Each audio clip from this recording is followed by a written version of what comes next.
Just a quick heads up, this video contains massive spoilers for MyHouse.wad.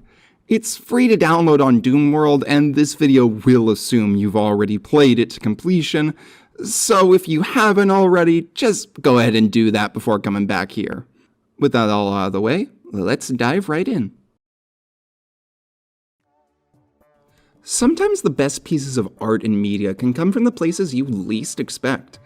Everyone always tries to keep their eyes out for the new hot thing, but a good portion of those hot new things usually come from the last places anyone would expect them to come from. Whether it be a strange new web series off in the corners of the net where no one would expect to find such fascinating horror, a strange website that opens up into a fascinating rabbit hole to get lost in with a story that could be told in no other way. Or, of course, the last place people expect something innovative to come from, but somehow always manage to deliver despite the disbelief, fan-made content. Content made by fans based on pre-existing material has always had this strange reputation in the public eye. I mean, just look at how people talk about fan fiction, despite it having a wealth of amazing stories to offer. But fan-made content comes in all shapes and sizes, spanning the whole range of quality, sometimes even managing to exceed or meet the quality of the base it's building on.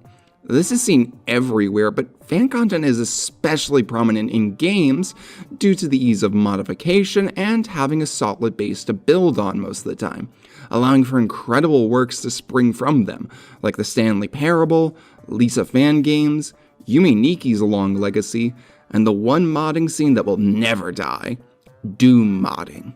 Despite being 30 years since it was released, the original Doom and its sequel still boast a lively scene of mod and map makers who aim to either never let their favorite game run out of content or to stretch what Doom can do to its very limits, making newer tools to create new possibilities and make it even easier for new map makers to start. Admittedly, I'm not the most knowledgeable on the scene, but part of that comes from just how much there is to it with 30 whole years of history. History that's still being made today, as the community entered the public eye once again with something no one ever would have expected. A rabbit hole to the edges of the mind, hiding beneath what looked like an earnest and simple map from the days of yore. MyHouse.wad.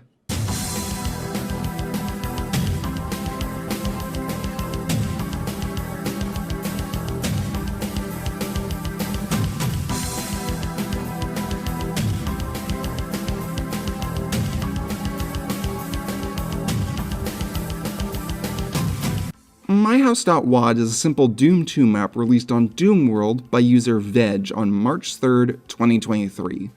The mod was said to be a tribute to a friend of the creator who had passed a few months prior, this map being one of the things the friend left behind on an old floppy disk.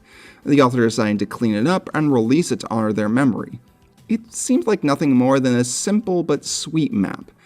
An old trend from back in the day where mappers would make their house as one of their first maps with default names like My House, now made into a nice memorial for a friendship. However, users who played it soon realized there was a lot more to this map than a simple level of Doom 2, opening up to reveal a labyrinth of mysteries, secrets to be discovered, and a story of grief and memory to be untangled. Soon enough, more was added to the mystery, with an entire Google Drive of photos, drawings, and a long journal being added to guide and confuse investigators. Word spread quickly about this strange map, and it became a sensation, with many large YouTubers checking out the map and singing its praises. As of now, it's set to be remembered as one of the best Doom maps ever made, and one of the best mods ever created. And although there's already been so many different reviews and analyses of the map, today I want to take a very late look at this map and dissect it to see what about it captivated people so much. The tricks it pulls to confuse and mess with the player, the way it stretches Doom to its very limits to create an entire new game, and the story buried deep within the layers of this level that all come together to form this captivating experience. So, without further ado, let's dive into what lies at the heart of MyHouse.wad.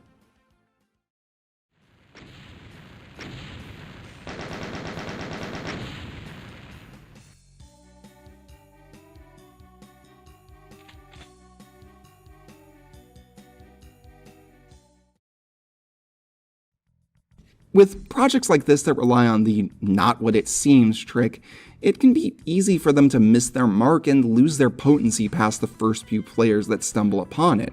Since if you're going and expecting it to not be what it seems, anything it throws at you will be inherently less impactful.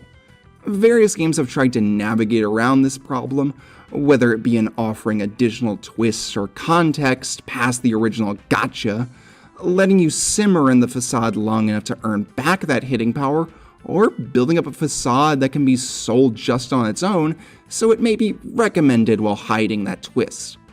But none of these tricks work as well as My House does, not only in hiding what lies deeper inside it, but adding a new layer of unease and suspense usually not present by playing advanced mind games with the player, starting before they even open the game.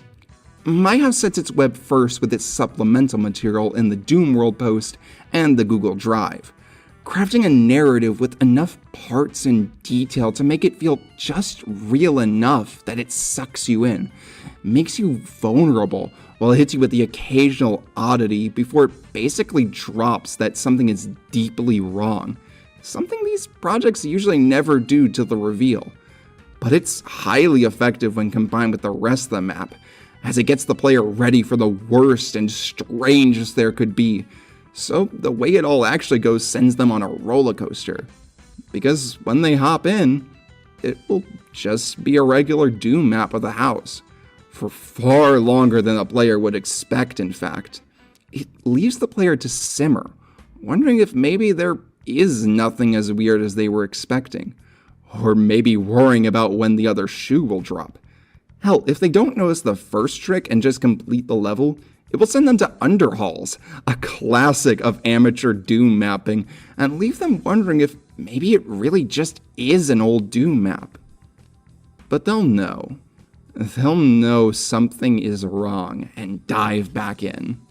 And My House doesn't have any kind of grand reveal of things being wrong. It creeps up slowly with many different tricks. First leading you outside with a soul sphere before it sends you back in on a second loop. The house now is like a strange funhouse of tricks, a good portion of which a player may never even notice. These tiny little changes such as seamless teleports, smooth animations, new doors, small changes to the rooms, sounds playing in the background, and several other sleights of hands will make you feel like you're going insane, unsure and asking if anything changed or if it was just always like that. Yet at no point does it do anything too odd. It never stops being Doom 2. You're still blasting your way through the house and gaining new weapons. It gives this horrible feeling of this game desperately trying to contort itself and not break as reality bends around it. The game engine itself is trying to convince you that nothing is wrong. This is perfectly fine. Slowly but surely, everything piles up, the little things growing to be a mound as the map can barely hold itself together. As the longer and longer you spend in this house, the more you'll notice, and the more that the music itself will devolve, gaining new instruments, going off key, or just having brand new solos with little pattern or rhyme. And eventually things completely fall apart, and the facade is gone with impossible geometry appearing, with brand new rooms and making sure you know that things are changing. But once it's confirmed for sure, it's already too late, and you're now trapped in this labyrinth. And left alone, with nothing else left to do, most will be drawn towards a strange noise, the only change within the house they can easily find, stepping behind the bookshelf to flip the breaker and...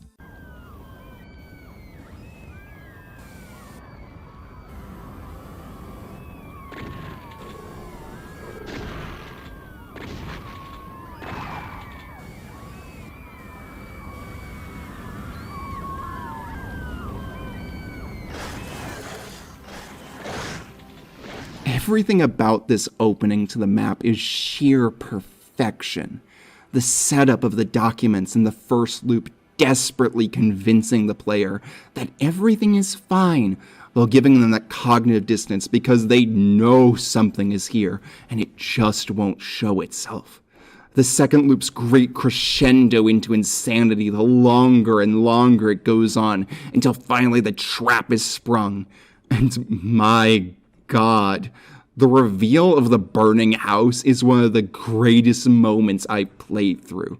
The pacing and atmosphere are utterly immaculate, and it makes you feel like you've truly stepped into hell, and there's no going back. You're trapped, and it will not let you go so easily.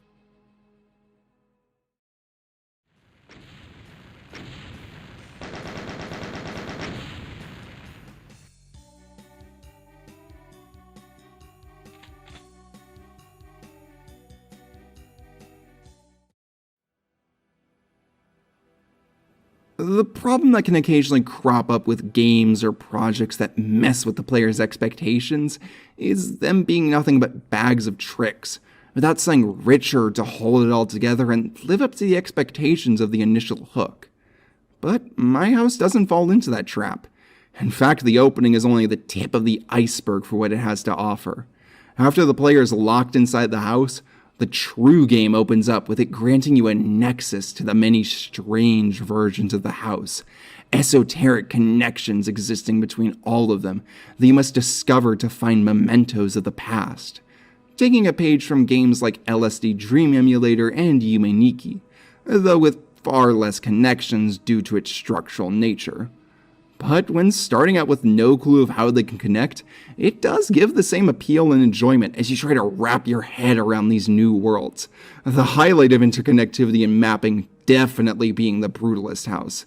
And I honestly do wish the other areas had a bit more exploration and strange sub-areas to find like this one.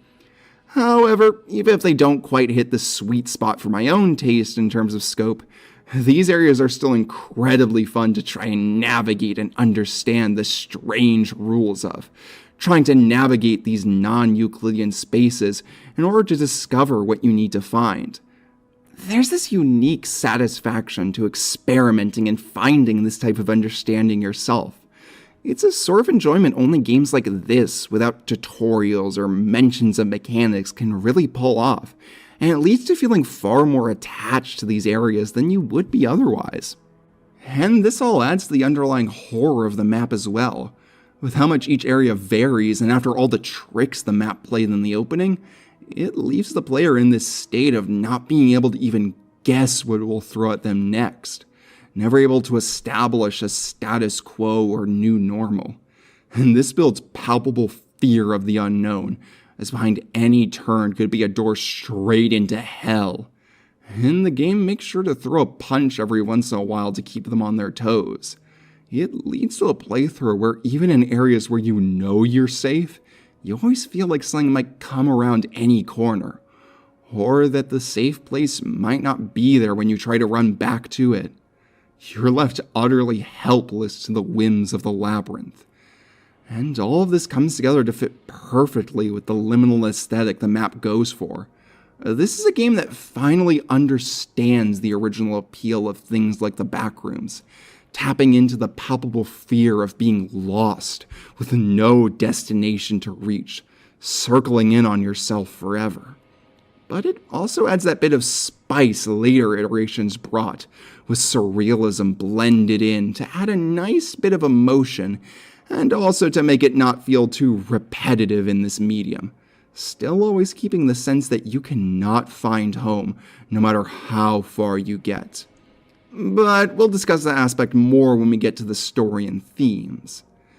And the last element that makes this map work so well from a gameplay standpoint is the base itself. The fact that it never stops being a Doom map, no matter how messed up things get or how little it resembles the original game. This is a Doom map through and through, with enemies to blast and plenty of secrets and weapons to discover as reward for navigating the labyrinth. It adds to the horror a bit by giving that strange dissonance I mentioned in the last section, like the game is torn between these two states, but also just adds extra appeal because, well, Doom is fun no matter what form it takes. But the Doom gameplay also serves a critical role in the story this map tells. So how about we dive into that?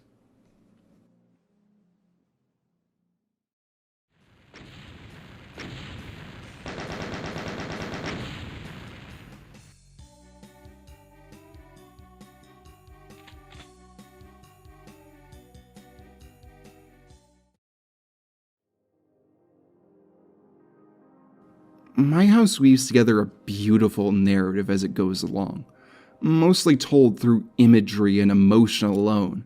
The document starts with just a simple story of grief, before bringing in the insidious idea of something supernatural haunting the game. A classic creepypasta trope that's confirmed as the map begins to warp in on itself in horrifying, alien ways. As it continues on, the player is left in suspense, waiting to figure out what this evil spirit is, only to realize there never was one. That despite the horror, despite the madness, the core of this story is right where it began. One grieving soul, losing themselves to nostalgia and whatever entity is present, if there even is one beyond the specter of lost love. Because My House isn't some old ghost story. It isn't a creepypasta of an evil demon locked away within the WAD. It's a story of loss, memory, and the existential horror that arises when the two collide. The map explores this idea through the titular house, serving as this once happy place, now a prison of old moments played on loop, twisting with time and remembrance, opening up memories that carve holes in us, feeling as though these once pleasant times are now a horrific nightmare. Even the most benign of memories become twisted as they're colored by grief.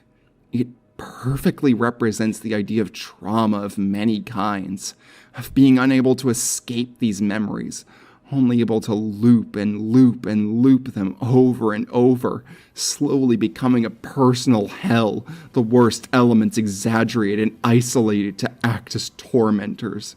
And all the while, you can't escape. You can't escape your own mind, and you can't make yourself forget. The idea that things begin to meld together into nothing but misery when we're grieving, that we lose control of our own life, is something many are familiar with. And what Nelson attributes to something in the map could really just be that obsession and dissociation at play. Although other elements do give credence to this idea of the supernatural being at play, but none of them erase the core of the work. This grief and this longing are ever present. If there is some ghost, it's playing second fiddle to the horrors already present in a broken mind. The use of liminal space adds to all of this, as, like I said before, My House understands what liminal space means, as the use of it here captures what's at the core of both this map and liminal horror. The existential fear of being stuck forever in the in-between. Liminal spaces are not destinations. They're never a landmark. It's always the in-between. Hallways, locker rooms, streets, windows, plazas, classrooms. They make you feel trapped. Trapped in an eternal now, with no end in sight, no future to speak of. And that's where it ties into My House, because grief often takes that form. After something traumatic, it's easy to lose our way, to suddenly feel like we're trapped in this transition period to a new normal we can't possibly comprehend. So then it transforms into a feeling that this moment will be forever, that we will always be in transit, in between, away from home, never home, stuck looping the same motions ad nauseum forever, because what more could there possibly be now? And that's why it's key that this is a Doom map and not some new game. Because as a game with so much history, so many players from across generations, it's bound to give that infectious feeling of nostalgia. And through that nostalgia, it can put those who may not resonate or relate with the experience of memories twisting into that position by taking something so familiar and turning it in on itself, transformed into a caricature of itself, and yet trying to continue forward, desperate to convince itself and you that it's just the same as it ever was. But it will never be the same. Nostalgia is often comforting, a window to the past, a way to connect with a previous self. But when that nostalgia is a link to something with so much pain, or that isn't present now, how can it ever hope to be comforting? When this broken form of nostalgia is called upon, it begins to sink in that all those old sources of happiness are gone, tinged forever with grief, gone forever. But are they truly? Are these memories cursed to be horrifying nightmares until we finally lock them away and forget, until they come back later and we do it all again? This is the central question that My House confronts in its ending, and it gives a simple yet beautiful answer. No, happiness can be fought for. The only way out of the nightmare the house has become is to reject that promise of false happiness in the past. That just thinking eternally can one day reshape what happened and make it all better again, to find some form where it all makes sense again. Instead, you have to face it all, face the pain that it's gone, and fight for a new future. Leave the memory and longing behind. Find your ideal in the real world. Fight for your happiness. And in this finale that perfectly intertwines the message of the story with the nature of it as a doom map, you're met with a seemingly impossible challenge of finding the future beyond the armies of hell itself, facing against every demon the mind can conjure up, every pain and scar that begs you to stay, that says your existence will never be more than this memory. And yet you fight. You overcome the impossible and finally rest. Rest as you are no longer trapped. The water isn't fake. It isn't just a memory.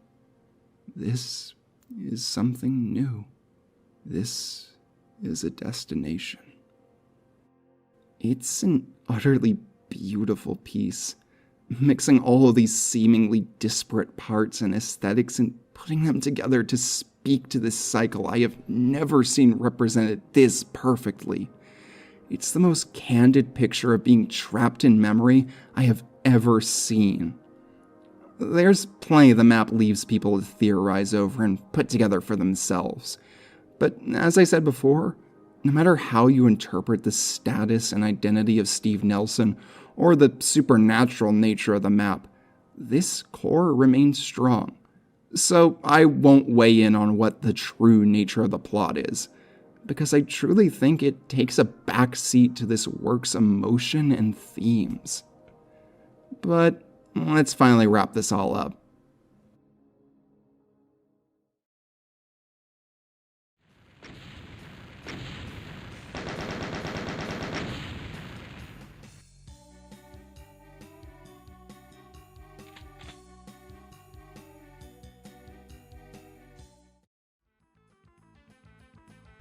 Despite dropping without basically any buildup, My House has left an enormous impact.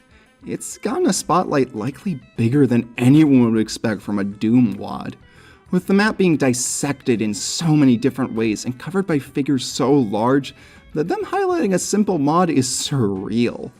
It's incredible to see something so small and so strange find such a wide audience. Not much is known about the current dev or dev team, and Steve Nelson is highly suspected to be a false identity for the story. But what they've made is so incredible that I hope they can enjoy the fame it's gotten, even if they don't get any credit. If you want to explore more about this map, there's been so many incredible showcases and dissections of the mod, such as PowerPack's fantastic documentary, the in-depth breakdown by David X. Newton, the detail-focused playthrough by Holotones, the light but surprisingly respectful playthrough by Jacksepticeye, and even John Romero himself playing through the mod. My House can only be played once, but videos like these can let you savor it just a little bit more. My House is truly a cultural legend in the making.